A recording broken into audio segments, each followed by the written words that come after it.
તો આજે આપણે ભરવા ભીંડી બનાવવાની છે અને એ પણ ભીંડા ભર્યા વગર બનાવીશું. એકદમ ઇઝીલી બની જશે. તો મેં અહીંયા એક મુઠ્ઠી જેટલા સિંગદાણા લીધા છે અને થોડા તલ લીધા છે. આને આપણે સરસ એવા એકદમ રોસ્ટ થવા દેશું, શેકાવા દેશું. દાણા અને તલ રોસ્ટ થઈ ગયા છે. આપણે હવે થોડા આખા દાણા નાખી દેશું અને ગેસને બંધ કરી દેશું. જે ગરમ તવી હોય એના ઉપર જ દાણાને થોડા એવા આપણે શેકી લેશું. આપણે આ બધાને મિક્સર જારમાં આ રીતે લઈ લઈશું અને થોડું એવું આપણે ઠંડુ થવા દઈશું.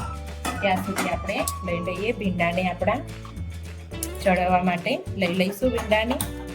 ગેસ ચાલુ કરી તેમાં 3 થી 4 ચમચી જેટલું તેલ રેડીશું. 3 ચમચી જેટલું તેલ લઈ લીધું છે. તો આમાં આપણે હવે થોડો બેઝિક મસાલો કરીશું. થોડું લાલ મરચું 1 ચમચી જેટલું અને થોડું અડધી ચમચી જેટલું ધાણા જીરું, કારણ કે ધાણા આખા આપણે નાખેલા છે.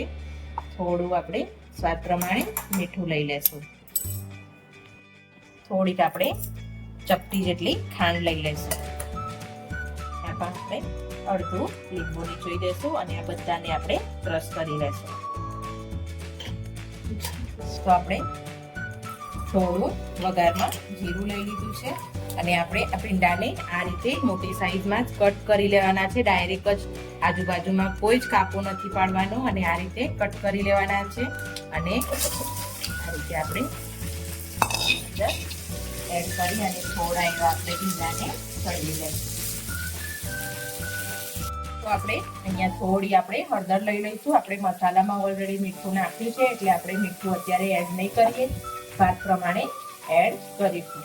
અને આ રીતે બધાને મિક્સ કરી અને થોડી વાર ઢાંકણ બંધ કરી અને ચડવા દેશું.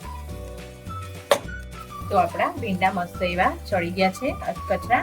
હવે આ જો આપણે મસાલો બનાવ્યો હતો એ પણ તૈયાર થઈ ગયો છે. તો એને આપણે અંદર મસ્ત રીતે એડ કરી દઈશું અને મિક્સ કરી દઈશું.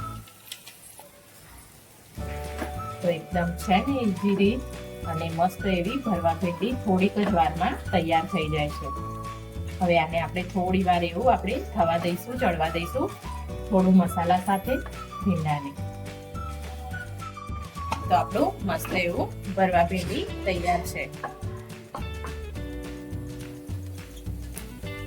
તો આ વિડીયો મિત્રો ગમે તો લાઈક કરજો, શેર કરજો, સબસ્ક્રાઇબ કરજો. Thank you.